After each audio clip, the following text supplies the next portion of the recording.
Voici une brève description du iPad. Alors, les appareils de vos élèves sont bien protégés au point que peut-être vous ne voyez pas toutes les parties importantes pour le branchement et les différentes fonctions. Alors, en premier, quand on reçoit le iPad, en général, on l'ouvre en l'éveillant comme ça. Donc, le bouton qui est en bas, on l'appelle le bouton d'accueil. Règle générale, on s'en sert à peu près pour tout. Souvent, on ouvre une application, on sort en fermant comme ça, mais le vrai bouton ouvre-ferme, il est ici. Alors, quand on appuie ici, simplement vite comme ça, c'est juste en veille. Si je veux vraiment éteindre le iPad, je dois appuyer très longtemps comme ça, jusqu'à ce que j'ai accès à déplacer comme ça le bouton éteindre. À ce moment-là, il est réellement éteint. Si j'appuie sur le bouton accueil ou rapidement ici, il est vraiment éteint.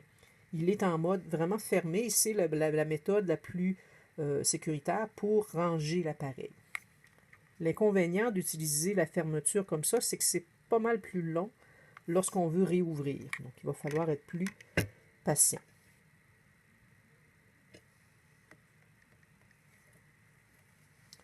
Donc, voici un peu les différentes parties. À l'avant, ici, on a une caméra photo-vidéo. On a aussi la caméra photo-vidéo à l'arrière ici. Pour l'entrée de son, le micro est quand même bien caché, c'est ceci. Pour écouter le son avec des écouteurs, la prise de sortie est ici.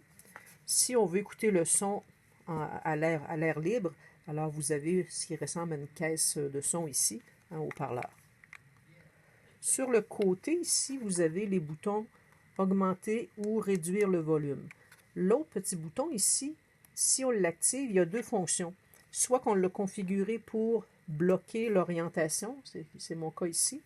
Donc quand je place le taquet, regardez, il est en mode verrouillé pour ce qui est de l'orientation. Si on veut déterminer à quoi va servir ce bouton-là, c'est dans les réglages qu'on va.